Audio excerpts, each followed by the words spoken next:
Estávamos em Cristo. Quando Jesus morreu naquela cruz, Ele estava nos substituindo. Então nós morremos junto com Ele ali. Então Ele morreu, foi sepultado. Veja bem, nós, ao sermos batizados nas águas, nós morremos também.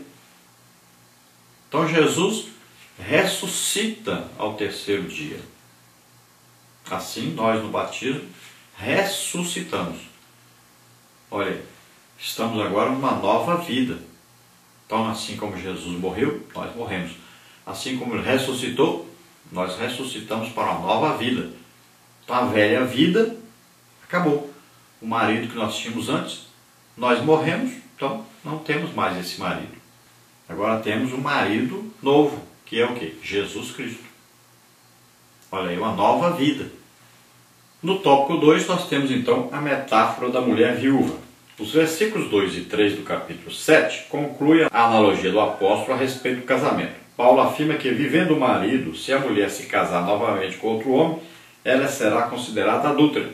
Mas se o marido morrer, ela está livre para se casar novamente. A intenção era mostrar que a morte de Cristo na cruz e os cristãos juntamente com ele, Efésios 2, 5 e 6, rompeu os votos de obediência aos preceitos legais da lei mosaica, Romanos 7, 4.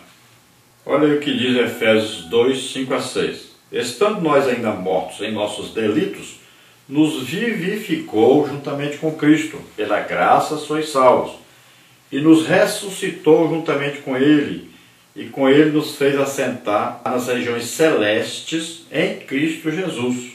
Então veja bem, nós estávamos mortos em nossos delitos e pecados.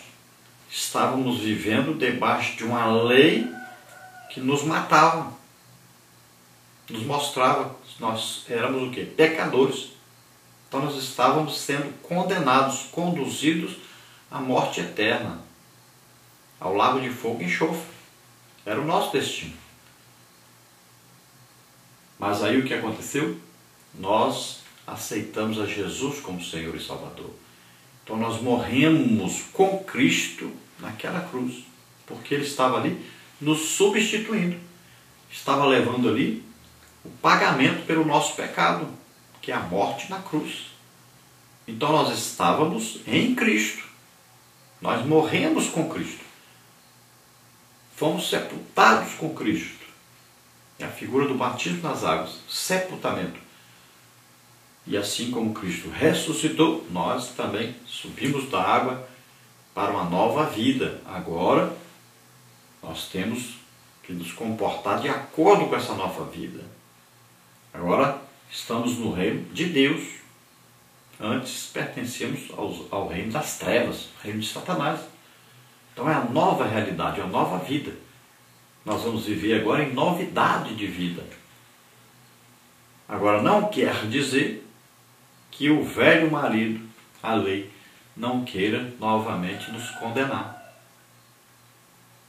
Então nós vamos achar uma luta interna dentro de nós aí, constante, querendo nos condenar, porque de vez em quando a gente é enganado e o pecado vem de novo, tentando nos dominar. Mas nós não podemos nunca mais deixá-lo dominar a nossa vida. Temos que viver intimamente com o novo marido agora, que é Jesus Cristo.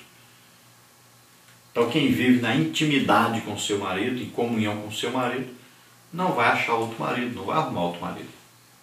É o que temos que fazer. Tópico 3, mortos para a lei. A expressão mortos para a lei pelo corpo de Cristo é entendida pelos intérpretes como uma referência à morte de Cristo e à nossa identificação com Ele. O biblicista C. Martin Page observa que Paulo usou a analogia da morte de um cônjuge no casamento para ilustrar a morte do crente para a lei, pelo fato de ele estar unido com Cristo, Romanos 7, de 1 a 6. Então, mortos para a lei quer dizer isso. Nós morremos e o nosso marido, lei, ficou viúvo. Não tem domínio sobre nós mais. É isso que Paulo está explicando. Então aqui para o judeu, por isso que Paulo fala, para você que entende a lei, que está debaixo da lei, vivendo debaixo da lei, então você vai entender o que eu vou te explicar. Então é mais fácil para ele entender isso aqui. Para nós que não somos judeus, somos gentios, então podemos usar aí a lei humana mesmo. Estávamos então casados com essa lei que nos condenava. Fazíamos coisas que eram contrárias a essa lei. E então, quando nós aceitamos a Jesus como Senhor e Salvador, o que acontece? Essa lei que nos condenava, não condena mais. Estamos absolvidos, então, de toda a condenação, porque nós estamos em Cristo. E Jesus cumpriu toda a lei. Veja só. Mas Jesus morreu e nós morremos com Ele. Então, ao morrermos, houve uma separação nesse casamento. Nós estávamos casados com a lei. Nós morremos, então acabou o casamento. Se um dos cônjuges morre, acabou o casamento. Então não estamos mais debaixo da lei. Não estamos mais debaixo da condenação que essa lei trazia a nós. Porque ela revelava o nosso pecado. Então veja só, nosso marido agora é Jesus e ele levou nosso pecado, a nossa condenação sobre ele. Nós morremos com ele naquela cruz, ressuscitamos no dia do batismo nas águas para uma nova vida. Então agora nós teremos um marido, a saber, Jesus Cristo. Estamos agora com este marido. Nós morremos e começamos um novo casamento. E vocês sabem que novo casamento é um casamento de paixão, de amor. Significa que nós estaremos em comunhão, estaremos intimamente ligados com esse novo marido. Agora devemos nos lembrar que esse novo marido não permite que nós sejamos escravizados pelo marido antigo, mas também não nos permite vivermos de qualquer maneira. Nós temos que obedecer esse novo marido e vivermos uma vida santa, irrepreensível, agradando esse novo marido. Vamos ver então na parte 2, Adão ilustrado na analogia da solidariedade da raça. Romanos capítulo 7, versículos de 6 a 13. Vamos ver aí tópico 1, de volta ao paraíso, tópico 2, lembranças do Sinai, tópico 3, a lei dada a Adão. Então, no tópico 1, de volta ao paraíso. Paulo considerava Adão o cabeça e o representante da humanidade. A sua queda levou todos os homens a caírem com ele. Aqui o objetivo do apóstolo é vincular a desobediência de Adão à humanidade. Adão pecou, logo todos pecaram.